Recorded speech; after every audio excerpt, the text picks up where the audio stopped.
주 앞에 이렇게 나와 모든 것 내려놓고 주님이 주실 말씀을 우리 듣기 원합니다. 마음과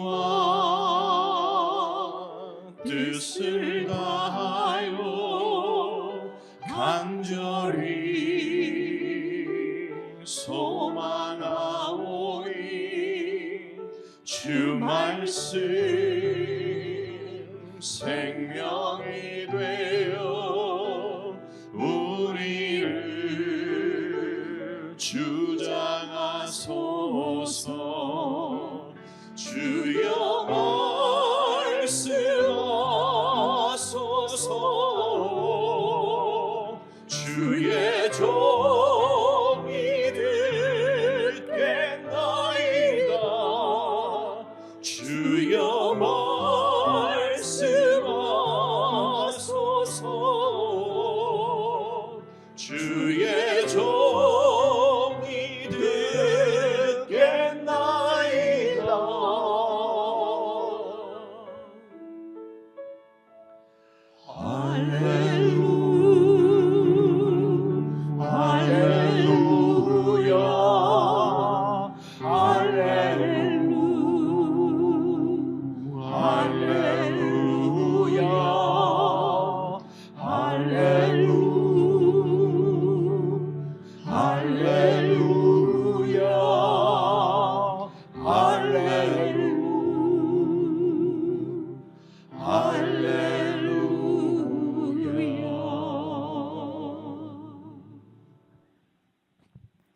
하나님 아버지, 저희들을 구원하시고 아버지 앞으로 불러주셔서 아버지의 음성을 듣게 하시고 아버지와 친밀한 교제를 가질 수 있는 자녀의 특권을 누리게 하심을 참으로 감사를 드립니다.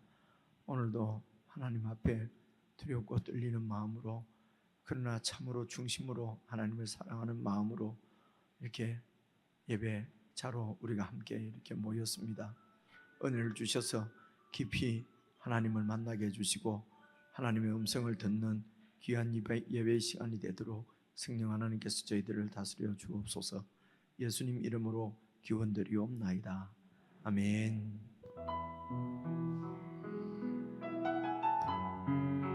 우리 이 찬양은 처음 불러보는 것 같은데, 이 가사는 바로 우리와 같은 이 예배가 하늘에서도 있는 그 모습을 담고 있습니다. 주께서 높은 보좌에 앉으셨는데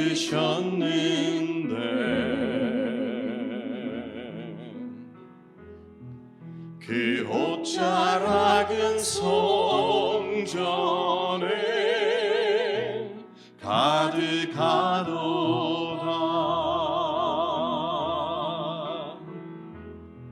천사들이 모여서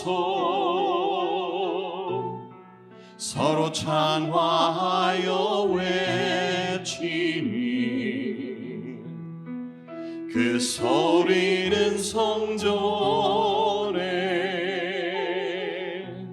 가득하도다.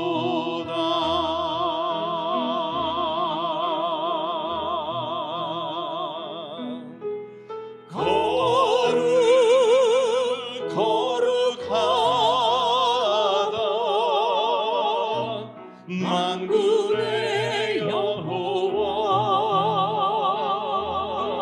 그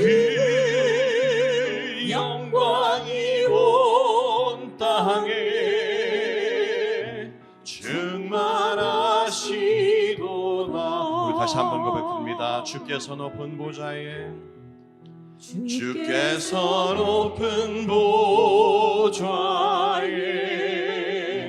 앉으셨는데 그 옷자락은 성전에 가득하도다. 그 옷자락은 성전에 가득하도다. 천사들이 모여서 서로 창화하여 외치니 그 소리는 성전에 가득하도다. 천사들이 함께 외칩니다. 거룩 거룩 거룩하다. 만군의 여호와. 그 영광이 온 땅에 충만하시도다. 아멘. 거룩 거룩하다. 거룩 거룩하다. 만군의 여호와. 그 영광이 온 땅에 충만하시도다.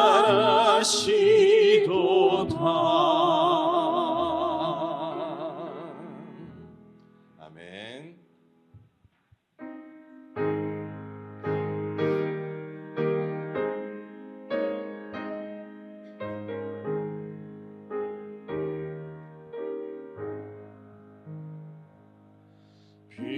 빛나고 높은 보좌와 그 위에 앉으신 주 예수 얼굴 영광이 해같이 빛나네. 해같이 빛나네. 영죽을 나를 살리며 그 영광 떠나서 그 부끄러운 십자가 날 위해 지셨네. 날 위해 지셨네. 나 이제 생명 있음은 주님의 은혜요. 저 사망 권세 이기니 큰 기쁨 넘치네. 큰 기쁨 넘치네.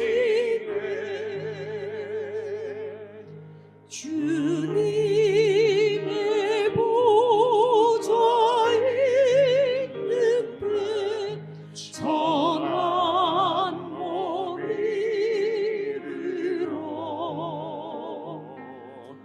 그 영광 몸속에 올 때 내 기쁨 넘치리. 내 기쁨 넘치리.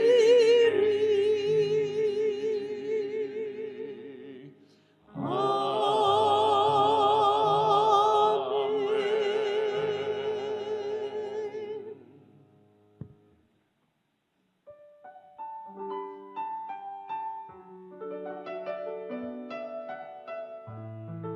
하늘의 그 영광스러운 예배가 이곳에 임하며 그 나라가 이곳에 임하기를 소원한 마음으로 함께 찬양 드립시다. 완전한 사랑으로. 완전한 사랑으로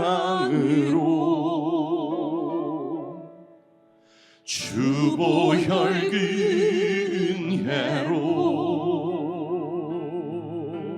그 사랑으로 교회 세우사 그 나라 임하셨네.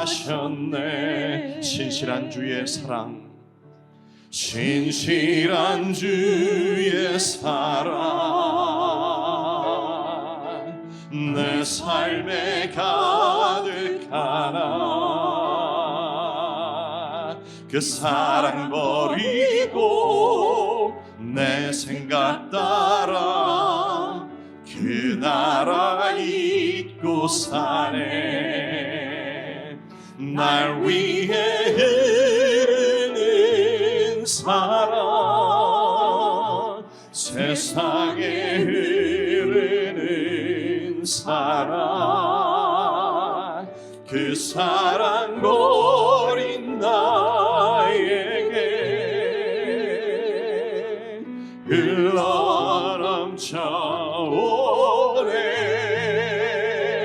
주님이 회복한 나라, 주님이 통치하시니 주복에 될 소망 품고서 그 나라의 살. 다시 한번 찬양합시다. 완전한 사랑으로, 완전한 사랑으로 주보혈 근혜로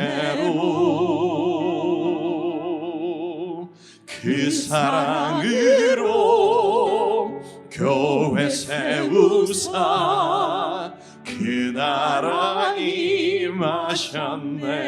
아멘. 신실한 주의 사랑, 신실한 주의 사랑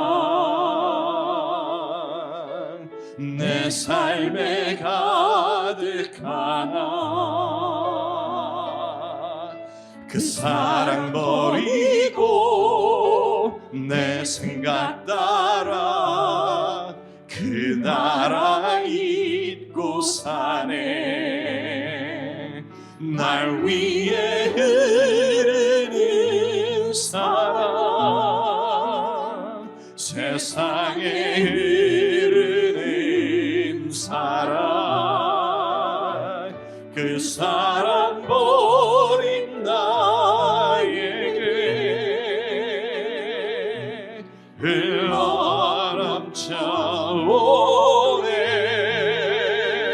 주님이 회복한 나라, 주님이 통치하시니 주복에 될 소망 품고서 그 나라의 살. 날 위해 흐르는 사랑, 날 위해 흐르는 사랑, 세상에 흐르는 사랑, 그 사랑 버린 나에게 흘러넘쳐오네.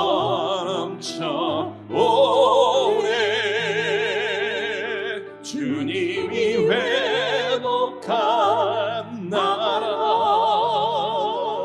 주님이 통치하시리 주복에 될 소망 품고서 그 나라의 살리, 그 나라의 살리, 그 나라의 살리. 우리 함께 기도하십시다. 주님께서 오시는 그날 다시 한번 하늘나라가 우리 삶 속에 펼쳐지며 온전한 예배가 하나님께 올려지는 그날을 상상할 때에 우리에게 참 소망이 됨을 우리 입술을 열어 고백하길 원합니다. 하나님께서는 신실한 사랑으로 내 삶 속에 항상 가득하셨지만 그 사랑을 버리고 내 생각에 따라서 그 하나님의 나라를 대한 소망을 잃어버리고 살았던 우리의 삶들을 이 시간 모두 내려놓고 잊어버리고 주의 나라를, 그 하늘나라의 천상의 아름다운 예배가 찬양에 울려 퍼지는 그 나라를 소망하며 그 나라가 이곳에 임하옵소서. 우리 입술을 열어 함께 기도드리겠습니다.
십자가의 참 사랑으로 우리를 사랑하시는 하나님, 지난 3일 동안도 저희들을 지켜주시고 예배할 수 있게 인도하여 주심을 감사합니다. 저희들을 사랑하사 하나님의 음성을 듣게 하시고 하나님의 높으신 이름을 찬양케 하시니 또 감사합니다. 지나온 삶을 돌아보니 하나님께 감사할 일들 뿐입니다. 하나님께서 저희들에게 베풀어 주신 귀한 사랑과 은혜를 늘 기억하게 하옵소서. 이 시간 저희의 부족함을 고백합니다. 지난 사흘 동안 주님 보시기에 부끄러운 저희들의 허물과 죄를 용서하여 주옵소서. 저희 입술과 마음으로 지은 죄를 회개하오니 십자가의 보혈로 깨끗게 하여 주옵소서. 4월이 시작되었습니다. 새롭게 시작하는 교회의 일정에 주의 복을 더하여 주옵소서. 우리의 신앙이 새로워지기를 간절히 원합니다. 사순절 기간을 보내는 우리의 모든 삶이 주님 뜻에 합당하게 하시고 주님의 영광만 나타나게 하옵소서. 하나님의 나라와 의를 구하는 일에 열심을 내게 하시고 영육 간의 강건함과 성령 충만함으로 영적 싸움에서 승리하는 심령들이 되게 축복하옵소서. 능력의 하나님, 우리로 하여금 예수님의 사랑의 길을 걸어가게 하옵시고 주님과 동행할 때 모든 일이 형통하며 찬 만족과 기쁨이 풍성할 줄 믿사오니 우리가 가야 하는 길을 친히 인도하여 주옵시고 주님께 모든 것을 맡기고 의지하며 살아가게 하옵소서. 맡겨진 사명을 온전히 감당케 하시고 우리 교회 가운데 날마다 역사하여 주셔서 예배 가운데 은혜가 넘치게 하옵소서. 이 시간 주님의 말씀을 듣습니다. 목사님이 말씀을 증거하실 때 곧 권능과 은혜를 허락하시사 십자가를 통하여 드러내시고자 하는 진리의 말씀을 깊게 체험하는 귀한 시간이 되게 하옵소서. 우리가 말씀을 듣고 아는 것으로만 그치지 않게 하시고 행함이 있게 하옵소서. 우리를 위하여 죽으시고 부활하신 예수 그리스도의 이름으로 기도드립니다. 아멘.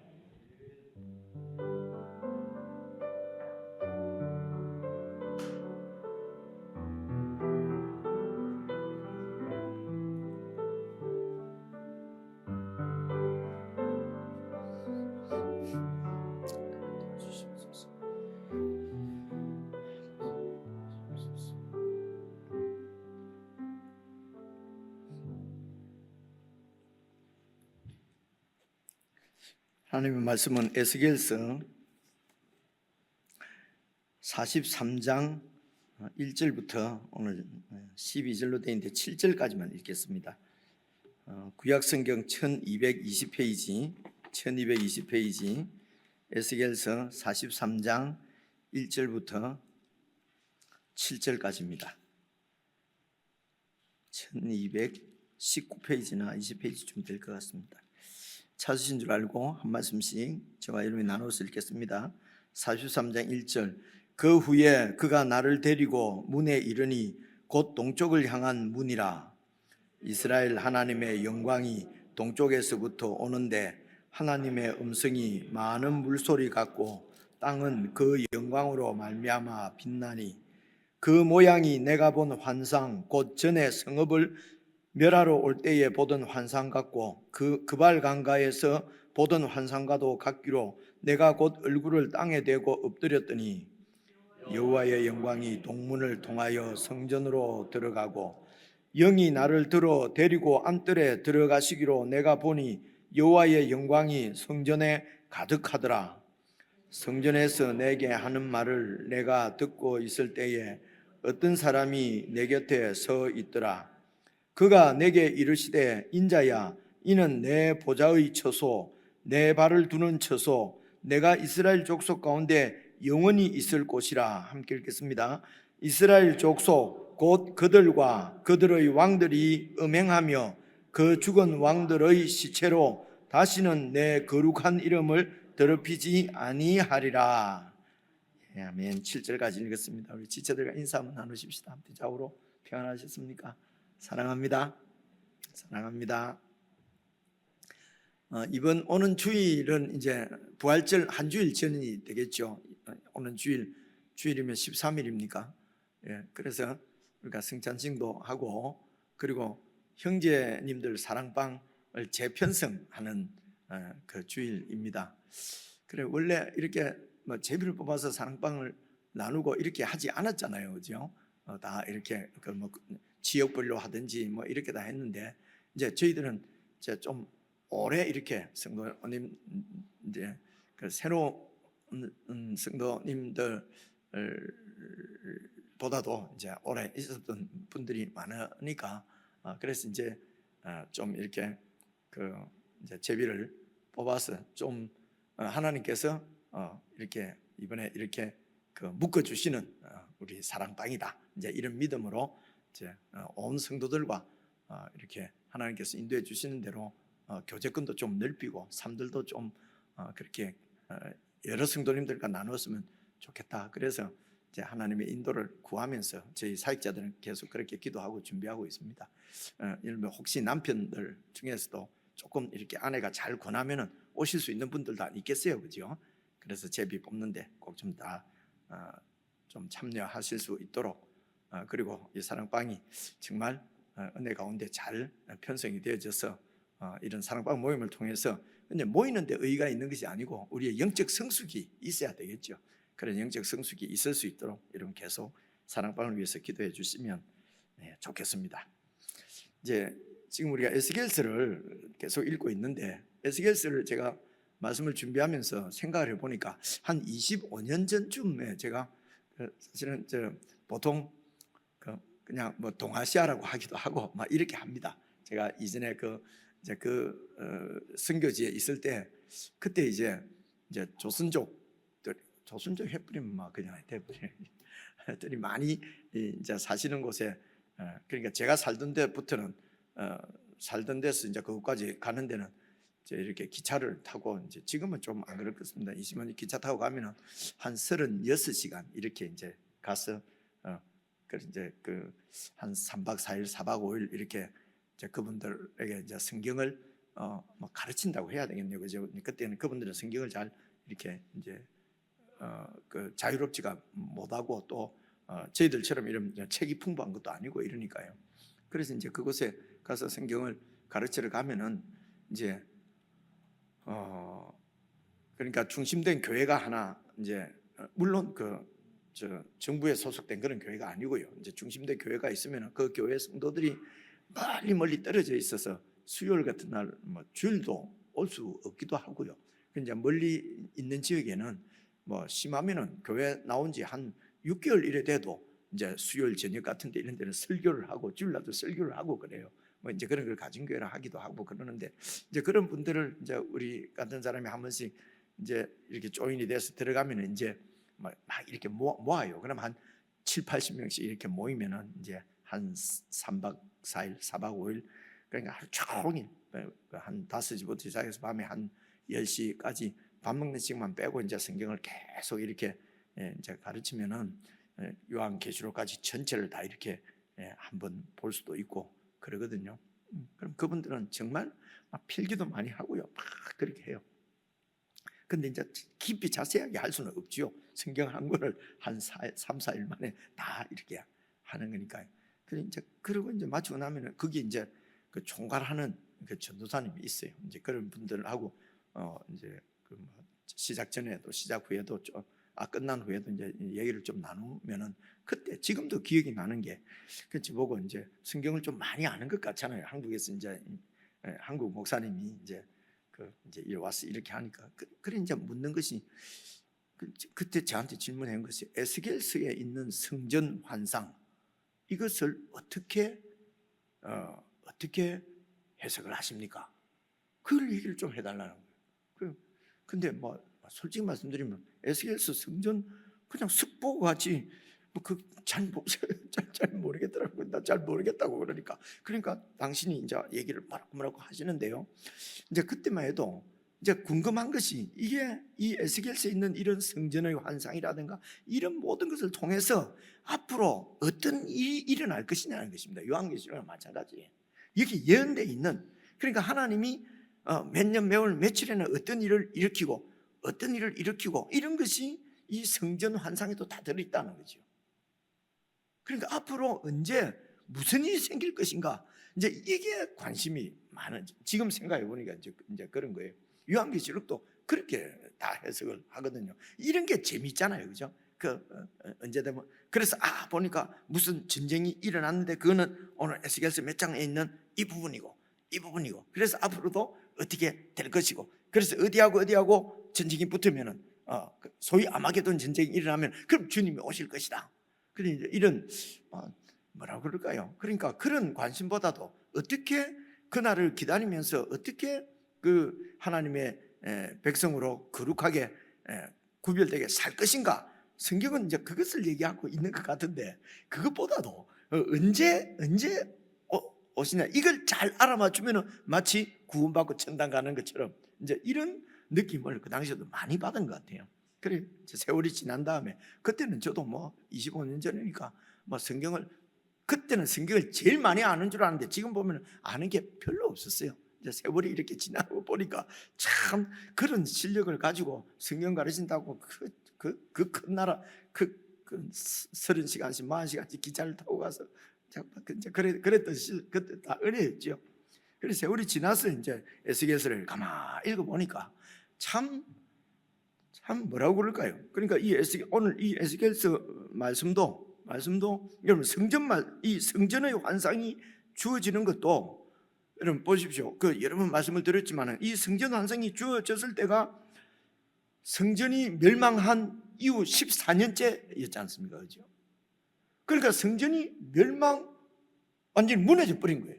그런데 이스라엘 백성들은 지금 여호야긴 왕과 그리고 에스겔 같은 이런 제사장들, 선지자들 이런 사람들과 일반 백성들 중에서도 좀 유력한 똑똑한 이런 기술을 갖고 있고 하는 이런 백성들이 전부 지금 그발 강가로 다 포로로 바벨론 그발 강가로 지금 잡혀와 있단 말입니다. 바벨론의 포로로 와 있는 거지요. 그래서 와 있지만 그렇게 잡혀올 때는 성전이 무너지기 6년 전이라고 말씀을 드렸잖아요. 그죠? 6년 전이었어요. 잡혀와 있어요. 근데 성전이 무너질 리가 없다고 생각하는 거죠. 그런데 무너져 버렸어요. 그 성전이 무너지니까 이 사람들은 신앙이 완전히 회의가 올 것 아닙니까? 어떻게 하나님이 계시는 하나님의 집이 이방인들에 의해서 무너질 수가 있냐는 것이죠. 하나님의 아들이 어떻게 사람 손에 십자가에 죽을 수 있냐는 거죠. 이거는 있을 수가 없는 일이거든요. 그러니까 신앙의 회의가 되는 것입니다. 그래 제자들도 예수님을 따라다니다가 예수님 십자가에 죽으시자 다 도망가 버리잖아요. 다 포기하고 그죠? 그렇습니다. 그러니까 이 사람들이 그렇게 이제 힘들고 이제 괴로울 때 에스겔에게 하나님의 말씀이 임하거든요. 그러니까 이 말씀은 1차적으로는 실망에 빠지고 완전히 소망을 잃어버린 그 하나님의 백성을 격려하고 다시 소망을 갖게 만들고 그리고 이렇게 이 나라를 멸망에 하나님이 내어주신 이유, 그리고 그래서 앞으로 하나님께서 어떻게 하시겠다는 건지 이제 이런 것들을 백성들에게 알게 해 주셔서 그 백성들로 하여금 신앙의 삶을, 이 하나님의 나라를 계속 살아갈 수 있도록 소망을 주시고 격려하는 말씀이거든요.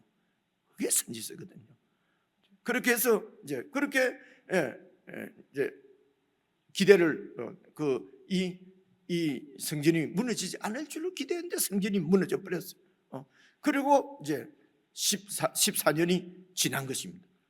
여러분 14년 지나면서 아무리 설교를 듣고 좋은 말을 들어도 14년 정도 지나가고 나면은 여러분 계속 여호와 하나님을 믿을 수 있겠습니까? 이미 성전은 무너졌고 이제 돌아갈 고향 땅에 돌아갈 수도 없고, 그리고 바벨론에 잡혀와서 14년 살아보니까 도저히 고향으로 돌아갈 수 있는 상황이 아니고요. 이제 제국에서 이 약한 나라 백성들을 노예로 잡아오는 건 다 노동력 때문이거든요. 재산이거든요. 자기 재산을 놓아줄 황제, 왕이 없지요. 도저히 풀려날 수 없는 상황에 14년 이제 지나고요. 그럴 때에 하나님이 성전의 환상을 보여주시는 거죠. 그러니까 1차적으로는 너희들이 꼭 본토로 돌아가서 이런 성전을 짓게 될 것이다. 그러니까 소망을 잃지 마라. 끝까지 말씀을 붙들고 믿음으로 살아라 라고 하는 격려의 말씀이에요. 1차적으로 이 말씀은 성전의 환상은 그죠. 그런데 이제 이 성전, 그러니까 이 성전이 다시 돌아와서 이 성전의 이 도면대로 성전을 사실은 쌓는 것은 아니거든요. 지금 이 에스겔에게 보여주신 성전의 그 도면대로 그렇게 세우면은 이게 이 모양이 잘 안 나오는 거죠. 그러니까 이것은 그야말로 어떤 상징적인 의미를 갖고 있고, 첫째 상징은 반드시 다시 돌아와서 너희들이 성전을 짓게 될 것이라고 하는 것입니다. 그죠? 그리고 이제 그 안에 담겨 있는 이제 의미가 무엇인지는 성경을 잘 살펴보시면은 이제 우리가 그거는 이제 오늘 다루고 내일 다룰 수 있고요. 그리고 처한 상황에 따라서 또 다 다르게 오늘 우리들은 그들에게는 다시 돌아가서 성전을 지을 것이라고 하는 그 소망의 예언의 말씀이고요. 결국 도저히 풀려날 수 없는 것 같았지만은 하나님께서 예언하신 대로 하나님께서 섭리하셔서 희한하게 도저히 예상 못했는데 바벨론이 무너진 것입니다. 그리고 그 바벨론을 이긴 그 나라 그 바사, 성경 나라로는요 바사 페르시아의 그 왕이었던 고레스가 어쨌든 여차해서 이 백성들을 그냥 돌아가서 성전을 다시 지으라고 그러는 거예요. 그러면서 성전에 지을 수 있는 재료도 주고 다 이렇게 해준 거예요. 그래서 돌아와서 성전을 짓게 되거든요. 근데 그 성전의 모습이 오늘 에스겔에게 보여준 환상하고 똑같지는 않아요. 그래서 이것은 다 돌아온 백성들이 지을 성전을 얘기하기보다는 이 성전이 보여주시는 것은 완전한 성전이신 예수 그리스도가 오셔서 성전이신 예수님이 오시고, 그리고 그 예수님이 다시 세우실 성전의 모습을 미리 보여주시는 것이거든요. 그렇게 해서 여러분 일단 1절을 한번 봐보십시오. 1절을 보시면요, 그 후에 43년 1절 그 후에 이래 돼 있지 않습니까? 이 그 후라는 말은 이제 어제란다. 바로 이전에 보여주신 환상이 40장부터 42장까지거든요. 40장부터 42장까지 보여주신 그 성전의 환상을 보여주신 후에 이 말입니다. 그리고 그가 나를 데리고 문에 이르니 곧 동쪽을 향한 문이라, 그 성전의 동쪽 문으로 나를 데리고 가더라는 겁니다. 그 나를 지금까지 원래는 그발강가에 지금 있어요. 그런데 환상 중에 그 영이 이 에스겔을 확 데리고 와서 지금 그 예루살렘 쪽에 지금 와 있는 것 아닙니까? 그죠?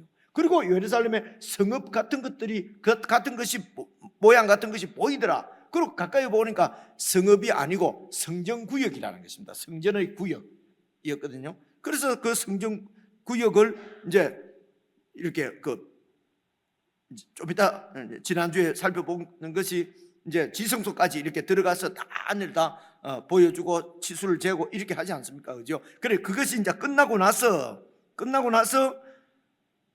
그 후에 나를 데리고 동쪽문을 향하여 있는 문으로 데리고 왔는데 2절 봐보십시오.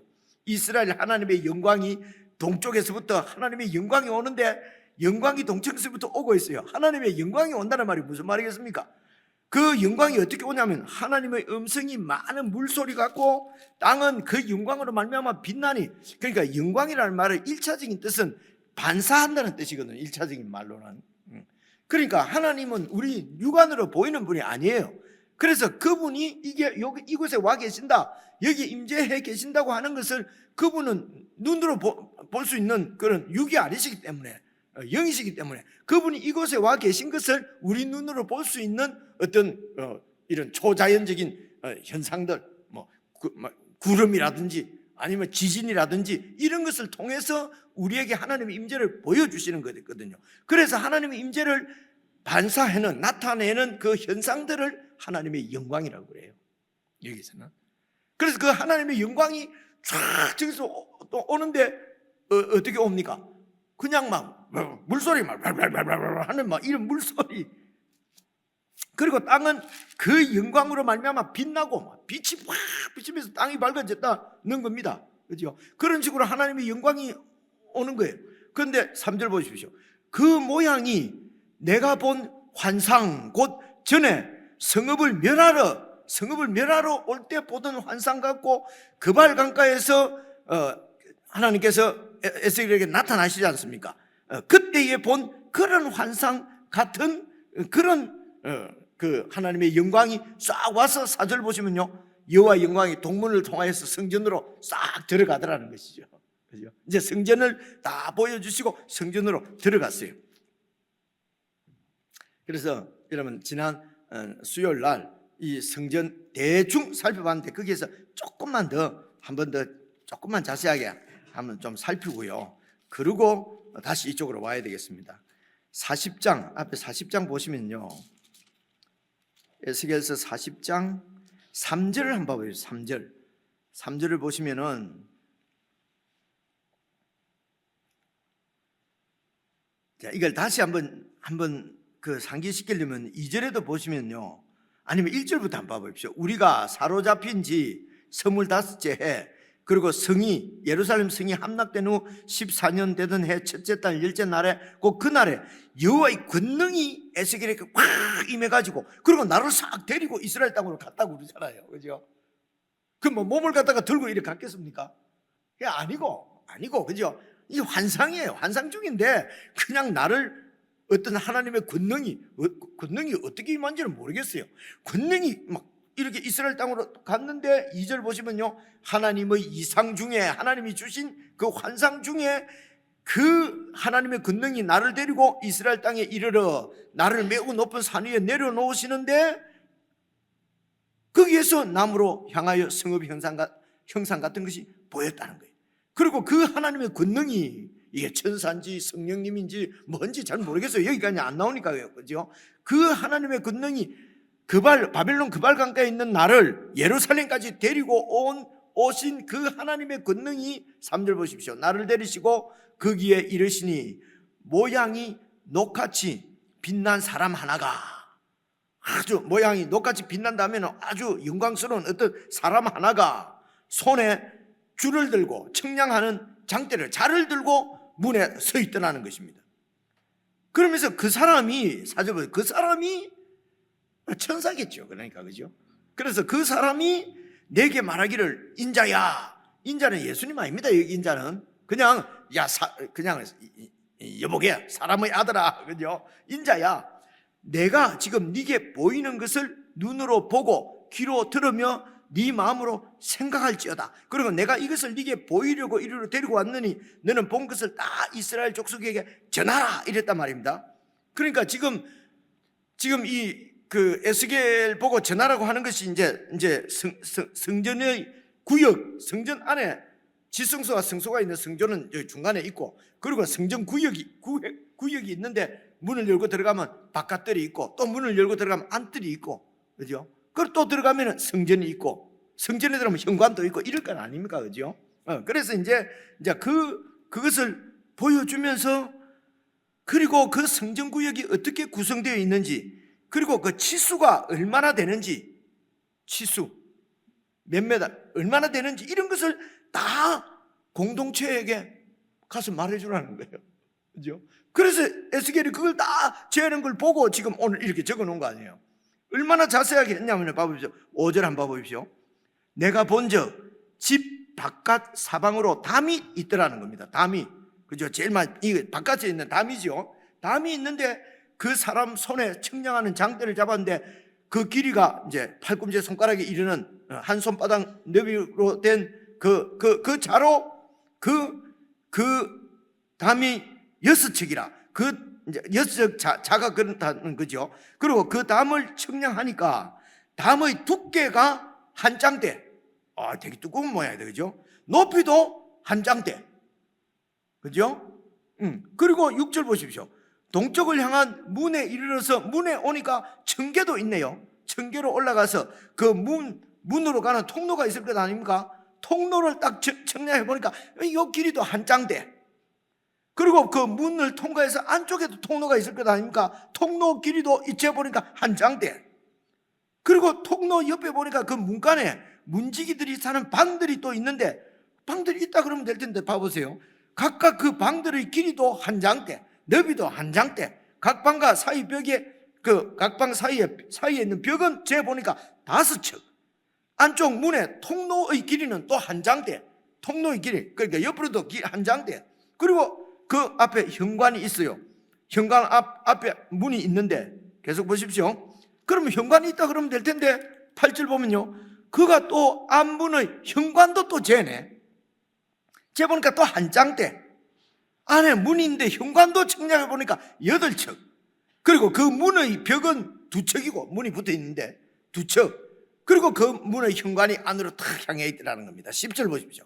그 동문간에 있는 문지기 방은 왼쪽에 3개가 있고 오른쪽에 또 셋이 있고, 그 셋은 또 다 잰 거예요. 자로 재니까 크기가 다 같고 좌우편 벽도 다 같은 크기고, 그리고 11절 그 문 통로를 측량해 보니까 너비가 10척이고 길이는 13척이고, 방에 가보니까 칸막이 벽이 있는데 이쪽 칸막이 벽도 한 척이고 저쪽 칸막이 벽도 한 척이고, 그 방은 이쪽도 6척이고 저쪽도 6척이고.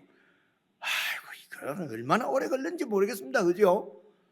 그리고 또 13절 보니까 그가 그 문간도 또 재보니까 이 방 지붕가에서 저 방 지붕까지는 너비가 25척. 방문은 서로 반대로 돼 있고.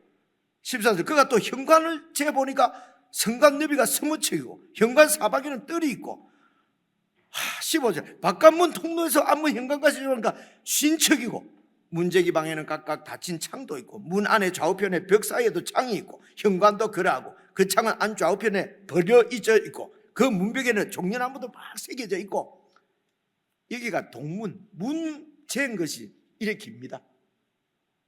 그리고 바깥들은 또 어떻고, 또 북쪽을 향한 문은 어떻고, 안뜰에 또 문인 또 어떻고, 뒤뜰은 어떻고, 계속 그냥 이틀 안 하고, 지금으로 치면 몇 메다, 몇 센치고, 몇 메다, 몇 센치, 몇 메다, 몇 센치. 이게 어디까지 가는 줄 압니까? 40장, 41장, 42장까지 가요. 이게 도대체 뭘 의미하겠습니까? 이게 무슨 말이겠습니까? 그죠? 성전은 지난번에 제가 말씀드린 대로 성전은 하나님께서 임재해 계시는 것입니다. 하나님 임재하셔서 그 백성을 다스리신다고 하는 상징이거든요. 그런데 바로 임마누엘이죠. 그 백성들과 함께. 그래서 참 성전이신 예수님이 임마누엘로 오셔서 우리 가운데 거하시면서 우리를 다스리시는 왕으로 오셨다는 것입니다. 그래서 그분의 통치권 안에 들어가는 것이 구원이에요. 그래서 그분의 통치를 받는 우리 안에 하나님이 계신다. 우리가 성전이라고 그랬어요. 그죠? 그리고 우리가 성전인데, 그러면 교회는 뭐냐? 성전인 우리들이 함께 하나님이 거하실 성전으로 지어져 간다는 것입니다. 그죠? 지어져 가. 그러니까 지금 이 에스겔서에 나오는 성전은 이미 성전이 무너졌잖아요. 예루살렘 무너졌는데 다시 이 성전이 회복될 것이라고 하는 환상을 보여주는 것이거든요. 그래서 에스겔에게 보여주신 회복된 환상, 회복될 성전의 환상은 그들에게는 성전을 다시 지을 수 있도록 너희들을 구원해 주시겠다는 것이고, 이 성전이 나타내는 것은 앞으로 하나님이 영원히 거하실 성전으로 지어져 갈 하나님의 백성들, 성전으로 지어져 갈 성도들의 모습이라고 그럴까요? 모습을 지금 어떻게 이 성전을 하나님께서 그 나라 새 언약의 백성들, 그러니까 이스라엘 백성 말고 새 언약의 백성들을 통해서 어떻게 하나님이 거하실 성전을 지어 가시는 거예요. 이게 바로 교회거든요. 그 모습을 지금 미리 보여주시는 것이에요. 그래, 이 얘기가 여러분 에베소서 2장 20절 지난주에 봤지 않습니까? 그죠? 한번 봐보세요. 너희는 신약의 성도들입니다. 너희는 사도들과 선지자들의 가르침 위에, 그들의 고백 위에, 그들의 가지고 있는, 그들이 배운 예수님으로부터 전수를 받은 예수 그리스도의 복음 위에 세우심을 입은 자라. 그래서 그 사도들의 터의 기초, 모퉁이 돌은 그리스도 예수께서 친히 모퉁이 돌이 되셨느니라. 그 안에서 건물마다 서로 연결되어져서 주님 안에서 성전이 되어가고, 이게 무슨 말이냐면 너희도 성령 안에서 하나님이 거하실 처소가 되기 위하여 그리스도 예수 안에서 함께 지어져 가고 있어서 이 성전이 완성되면은 예수님께서 오시는 것이죠. 그리고 이 성전 안으로 하나님께서 영원히 거하시는 하나님의 나라가 완성되는 것입니다. 그래서 그 교회는 지금 성령 안에서 함께 지어져 가는 성전이라는 것입니다. 그 성전의 모습이 어떠한가 정리를 해보면요, 여러분 제가 동문만 읽어본 거예요. 다 하면은 똑같습니다. 다 몇 센치고 몇 센치고 몇 척이고 몇 장되고 나와요. 그러니까 하나님께서 종말이라는 말은 메시아를 보내서 새 언약의 백성들을 구원하시는, 새 언약을 맺어서 구원하시는 그때가 종말이거든요. 그래서 종말에 메시아를 보내서 이렇게 이제 구원받을 그 하나님의 백성을 어떻게 하나님께서 완벽하게 성전으로 지어 가실 것. 그러니까 이 치수가 딱 나와 있잖아요. 그렇죠? 그래서 하나님이 그 성전을 아주 빈틈없이 정교하게 그렇게 완벽하게 성전을 그분께서 세워 가실 것을 지금 보여주시는 거예요. 대충 아무 때나 하는 게 아니고 치수가 딱 정해져 있잖아요. 그렇죠? 두 번째로 볼 수 있는 것이 그렇게 성전을 지어 가시는 하나님의 속성, 하나님의 속성이 어떻습니까? 그분은 얼마나 정확하고 완벽하신지. 그래서 그분의 구원은, 그분의 계획은 완전하고 완벽합니다. 그분이 우리를 구원하신 것은 완전한 것입니다. 그리고 우리를 완벽하게 그런 성전으로 약속하신 대로 세워 가실 것입니다. 이게 우리에게 주신 소망이죠. 그래서 세 번째로 볼 수 있는 것은 이 성전 구역을 다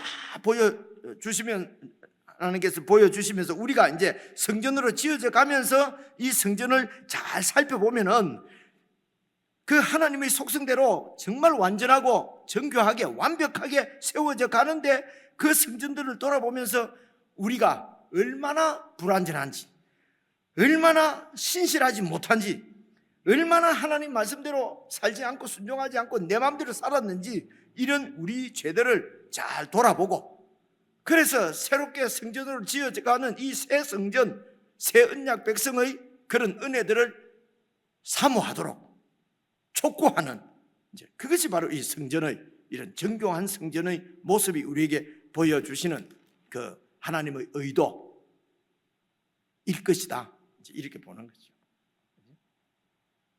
그렇게 우리를 성전으로 이제 세워 가실 것이라는 것입니다. 그래서 지금 이 에스겔에게 보여주신 40장부터 42장의 그 성전 중에서 이제 밖에 담부터 시작을 해서 바깥들, 안들 쭉 해. 그래서 제일 중심에 어디까지 가냐면요, 여러분 41장 한번 봐보십시오. 41장 보시면은 그가 나를 데리고 이제 성전에 이르렀어요. 이 성전은 지성소 성소를 얘기하는 거예요.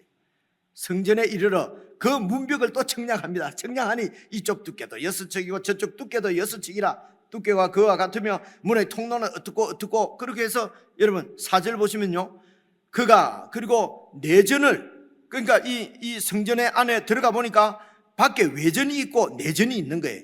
그러니까 외전도 벌써 재었어요. 내전을 재어보니 길이는 20척이요 너비도 20척이야. 그러니까 내전은 정사각형이잖아요, 그죠? 정사각형입니다. 20척이라 그가 내게 이르시되 이는 지성소다. 지성소가 제일 중심이잖아요. 지성소까지 왔어요. 근데 보십시오, 5절, 이 지성소 성전의 벽을 측량하니까 두께가 6척이에요. 그리고 성전 3면이죠. 한 면은 외전하고 그 커튼으로 쳐져 있는 문이고, 그러니까 3면은 전부 다 어떻게 돼 있더라고요? 3면은 골방이 있는데 그 골방의 너비가 각각 4척이며 3층이고 골방이 있고, 근데 이 골방의 이 높이가 나와 있지 않아요. 두께는, 성전 두께는 6척이라고 하는데 그 성전 지성소의 벽의 그 높이가 나오질 않아요. 높이가. 여러분 지성소를 생각해 보십시오. 지성소 그 모세가 있던 성막, 그리고 이제 솔로몬이 세운 성전의 지성소 안에는요, 지성소는 1년에 한 번 대제사장이 그 짐승의 피를 가지고 1년에 한 번밖에 못 들어가잖아요. 그 안에 들어가면 거기에는 캄캄한 곳에 언약궤가 있고 언약 위에 하나님이 계시는 것입니다. 그만큼 그 하나님의 그 임재 앞에 쉽게 나갈 수가 없었어요. 그래서 거룩하신 하나님의 영광 앞에 이 대제사장이 그것도 1년에 한 번 짐승의 피를 가지고 들어갈 수밖에 없었던 이제 그러니까 접근성이 아주 안 좋은 곳이었죠. 말하자면 이 지성소가 말입니다. 그죠?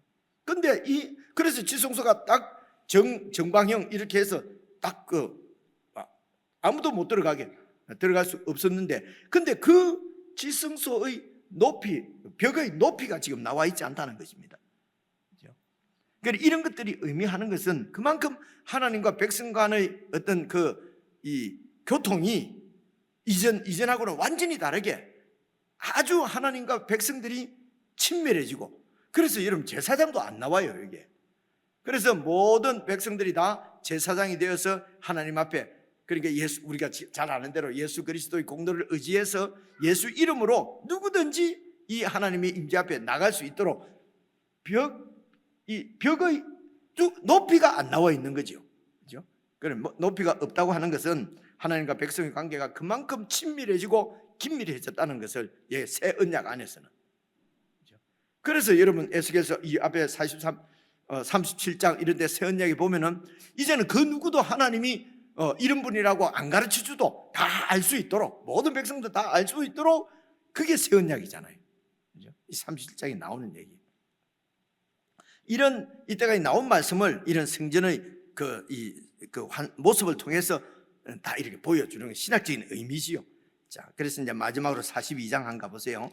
쭉 가서 15절 보시면은요, 이제 다시 성전으로부터 나오면서 이제 또 있는 물건들, 이런 것들 쭉 얘기를 하고 15절 보시면요, 42장. 그가 안에 있는 성전 청량하기를 다 마쳤어요. 이제 안에 있는 게 전부 다 치수 다 재고, 이제 뭐가 있는지 다 살피고, 그리고 에스겔 보고 전부 다 보고 다 기록해서 네가 본 거를 다 이스라엘 백성들에게 알려주라는 거예요. 그래서 지금 에스겔서 지금 이게 있는 거예요. 그죠? 그래서 청량을 마친 후에 그 천사가 나를 데리고 동쪽을 향한 문의 길로 나가서 이제는 뭐합니까? 사방에 있는 담을 청량하는데, 그 담의 높이는 그 앞에서 40장 5절에서 높이는 이미 쟀잖아요. 6척.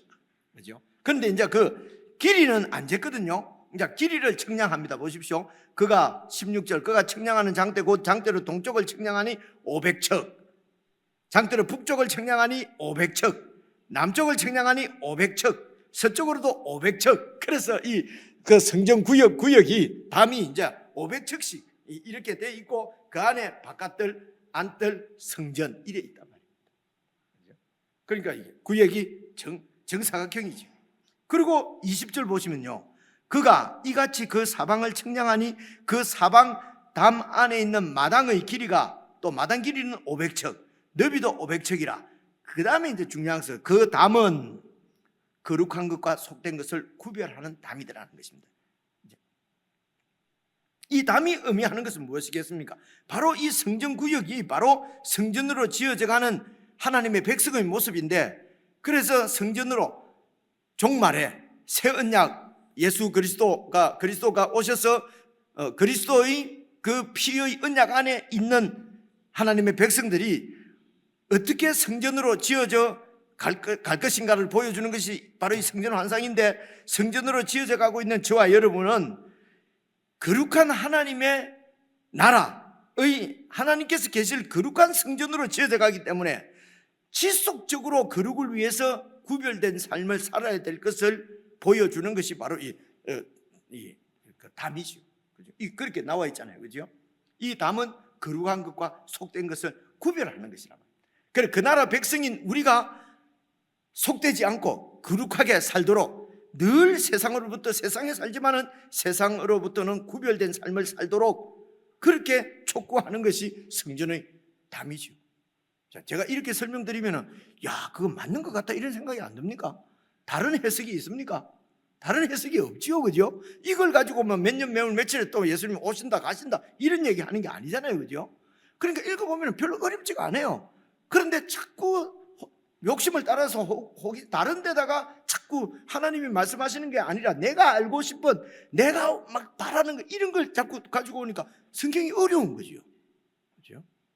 그렇습니다. 그래서 42장까지 성전으로 지어져 42장까지 이 회복될 성전, 바로 이제 우리의 이런 신학적인 의미를 다시 한번 정리를 해보면은, 말씀드린 대로 첫째가 성전으로 지어져 가고 있는 새 언약의 백성인 우리들의 모습은 성전의 치수가 다 정확하게 나와 있는 것처럼 정교하고 완벽한 하나님의 뜻을 따라서 우리가 살아가는 백성으로 하나님이 우리를 세워 가신다는 것입니다. 우리를 성전으로 세워 가신다는 것은 그 하나님의 뜻을 한치도 어김없이 지켜서 살아가도록 우리를 그렇게 이게 바로 예수 그리스도의 모습이죠. 장성한 예수 그리스도의 분량까지 우리를 그렇게 만들어 가신단 말이에요. 믿음으로 구원받고 그 다음에는 막 엉터리로 살아도 된다라는 말은 없어요. 구약에도 없고 신약에도 없습니다. 그렇죠?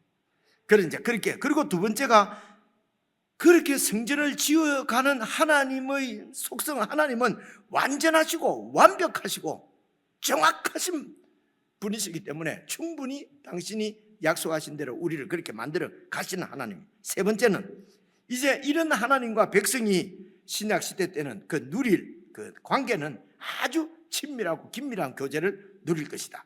네 번째가 성전으로 지어가는, 그래서 우리 백성들은 끊임없이 이 거룩을 위해서 구별된 삶을 살도록 계속 말씀으로 우리 자신을 깨끗게 하면서, 그래서 이 세속적인 가치관이 우리를 지배하지 않도록 말씀의 가치관에 붙들려서, 그래서 우리가 매일 말씀을 묵상하고 또 함께 이렇게 모여서 서로 건면하고 서로 나누고.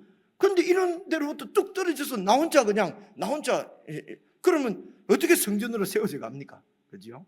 나 혼자서 꼭 예배를 가야 되나, 꼭 이런 공동체 뭡니까, 이 교회에 꼭 소속이 안 돼도 나는 무슨 잘 믿을 수 있고, 이런 것은요, 이런 건 성경에 나와 있지 않아요.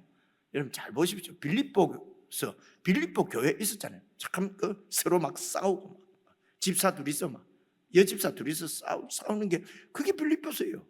고린도도 고린도 교회, 그죠?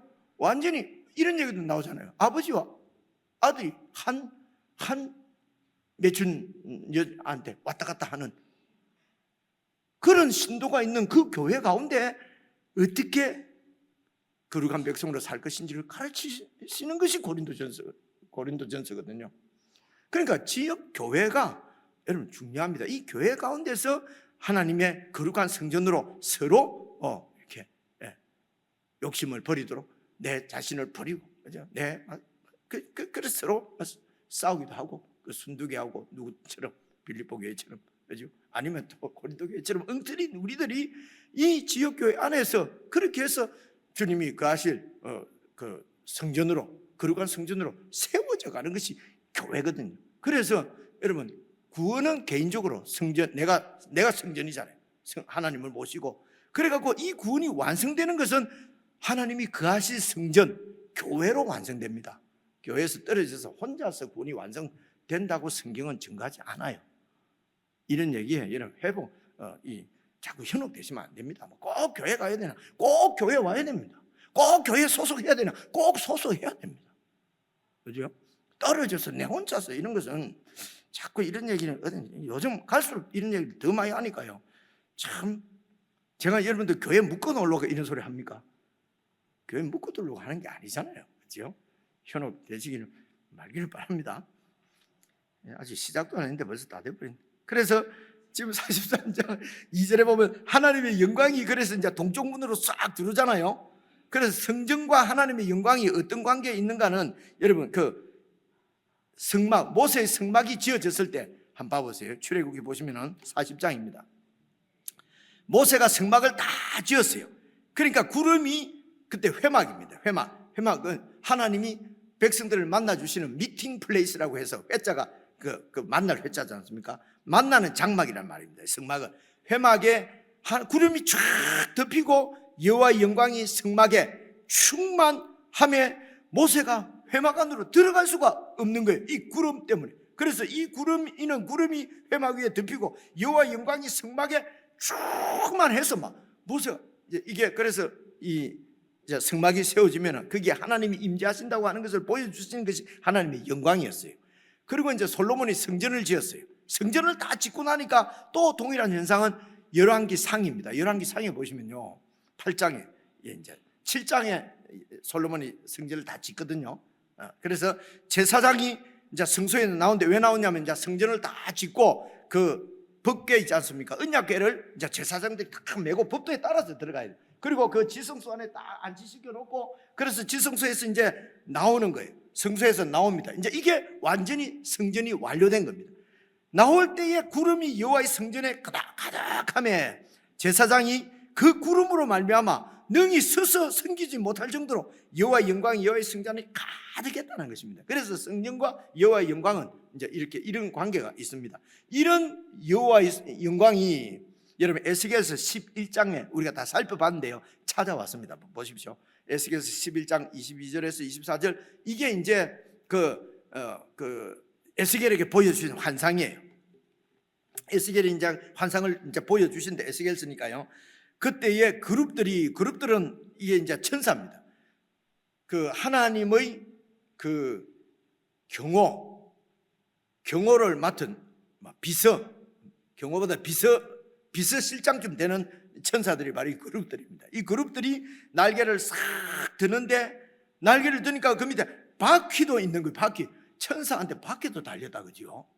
이런 게 다 상징적이란 말이에요. 천사가 무슨 다리가 있으면 있었지 무슨 발통이나 이 바퀴가 있습니까? 그 바퀴가 그만큼 천사들은 샥 움직인다는 겁니다.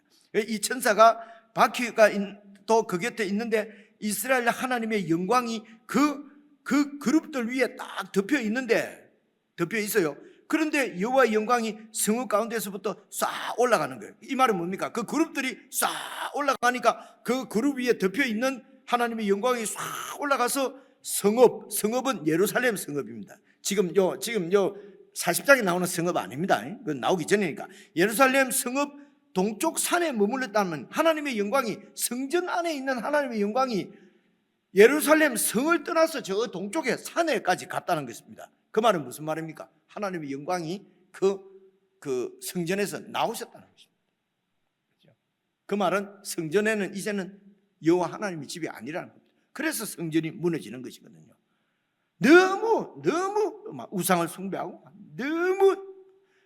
그래서 하나님께서 그 예루살렘 성을 심판하시기로 작정하시고 당신은 예루살렘 성을 떠나시는 것입니다. 떠나시는 장면이 이겁니다.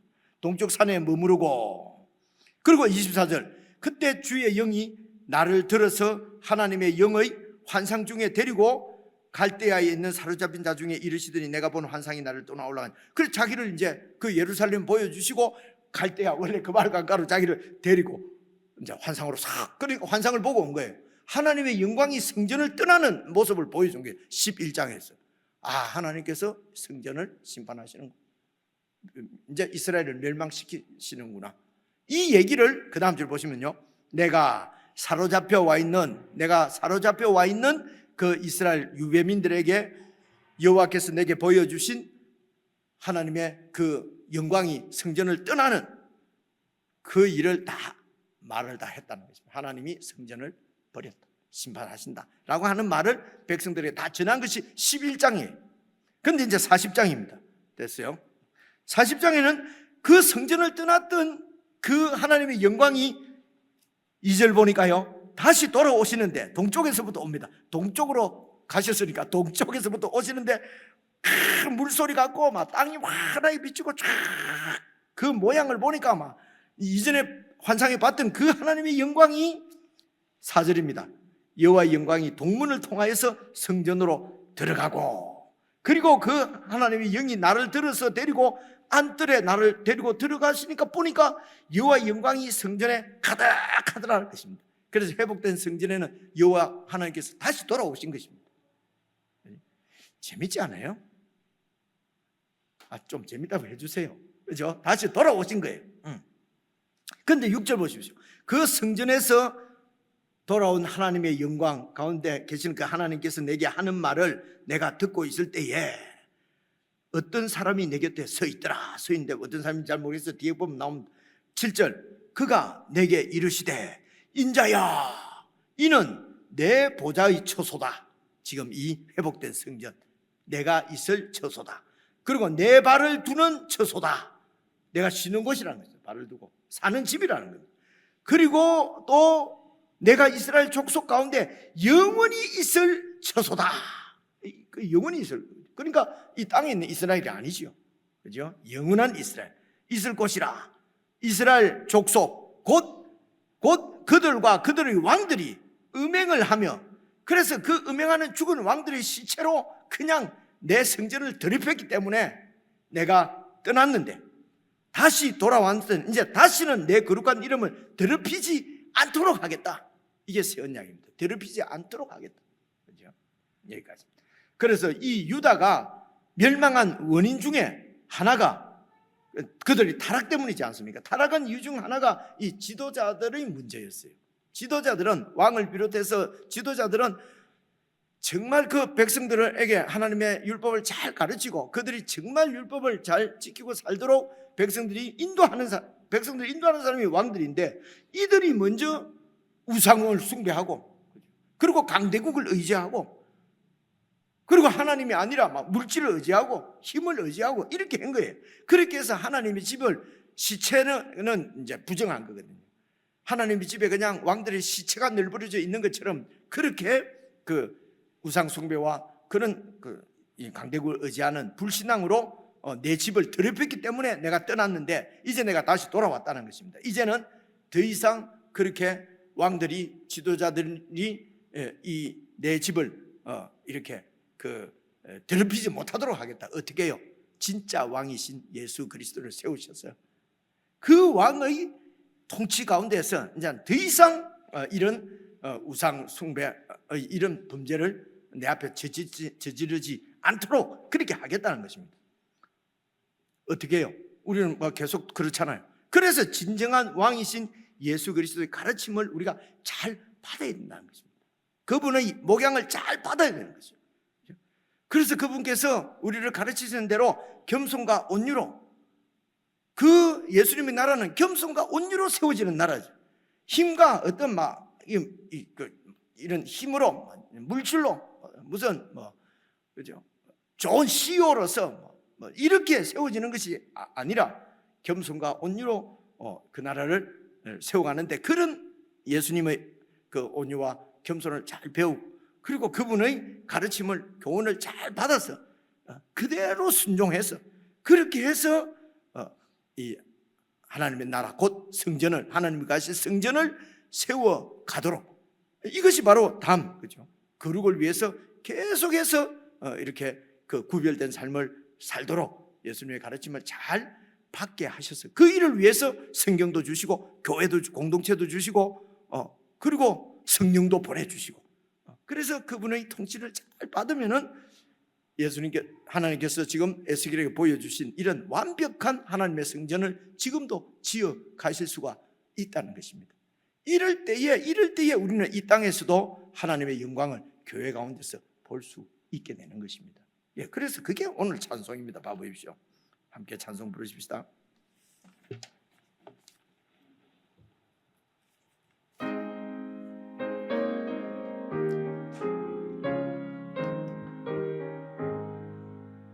시온의 영광이 빛나는 아침, 어둡던 이 땅이 밝아오네.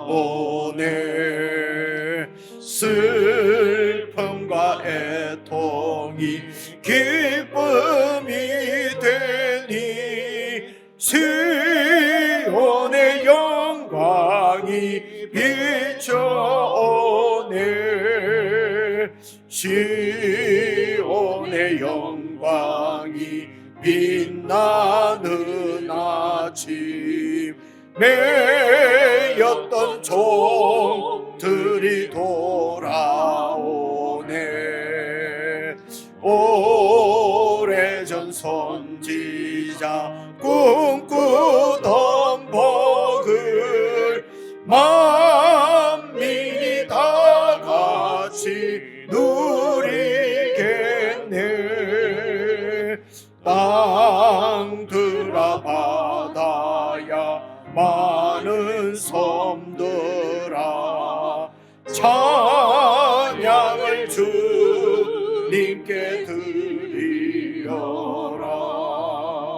싸움과 죄악이 가득한 땅에 찬송이 하늘에 사무치네.